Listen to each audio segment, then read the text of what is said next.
Bien, compañeros, ahora vamos a hacer este ejemplo: aceleración de un disco de hockey. Un disco de hockey de 0.30 kilogramos se desliza por una superficie horizontal de una pista de hielo. El disco es golpeado simultáneamente por dos palos de hockey diferentes, como se muestra en la figura.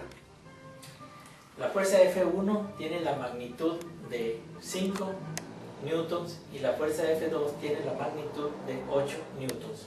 Determinar la aceleración del disco mientras se encuentra en contacto con los dos palos. Ok, vamos a seguir los pasos acostumbrados. Primero, los datos. Tenemos que el disco tiene una masa de 0.30 kilogramos.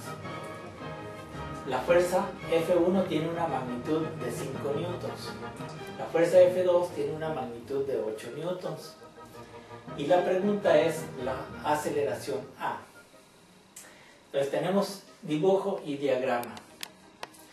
Este dibujo y el diagrama se encuentran en un plano XY.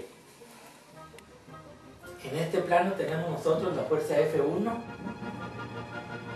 formando un ángulo de 20 grados con el eje X y la fuerza F2 formando un ángulo de 60 grados con el eje X.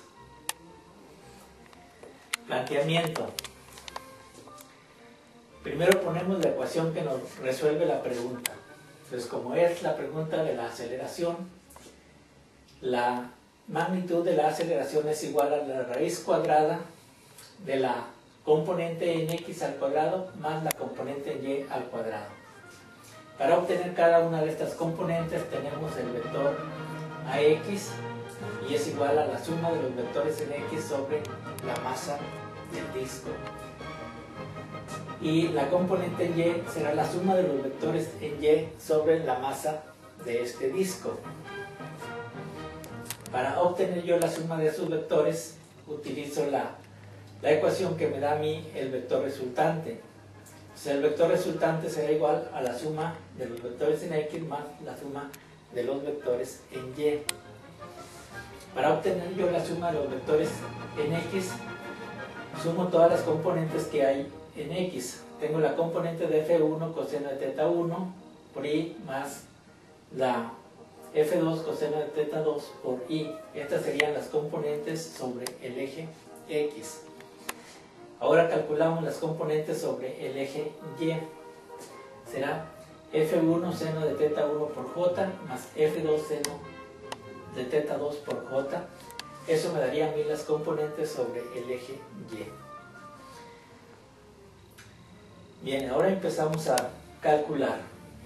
La suma de Fy va a ser igual a F1 por seno de 20 grados J más F2 por seno de 60 grados J. Efectuando operaciones aquí, la suma va a ser igual a 5.2 J newtons. Ahora la suma de los vectores en X será F1 5 coseno de 20 grados I, como dice aquí, más F2 coseno de teta 2, F2 es 8, coseno de teta 2 será coseno de 60 grados, por el vector unitario I.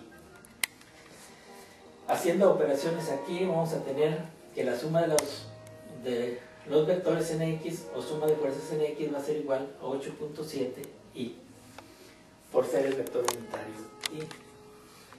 Y una vez que tengamos esa suma, seguimos ahora para formar el vector F que tenemos aquí. Entonces el vector F va a ser igual a 8.7i, que es la componente en X, más 5.2j, que son las componentes, o es la componente en Y, esta que tenemos aquí. Una vez tenido este vector, el vector de aceleración en X va a ser igual a la fuerza en X sobre la masa del disco, como dice aquí esta ecuación, ¿verdad? Suma de vectores en X sobre la masa sería 8.7i sobre 0.3 kilogramos.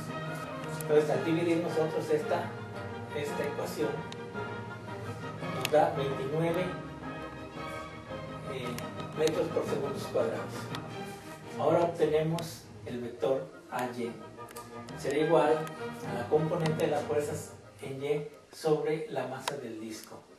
Entonces 5.2 sobre 0.3 será 17 metros por segundos cuadrados.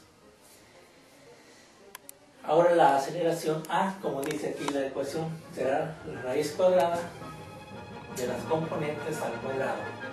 Eso nos da a nosotros 34 metros por segundos cuadrados.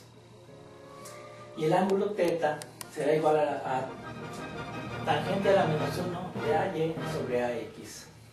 Su tangente a la menos 1 será 17 sobre 29. De esa manera obtenemos el ángulo θ, que es igual a 30 grados, que sería el ángulo que forma la dirección de la dirección con el eje X. Eso es todo. Nos vemos mañana.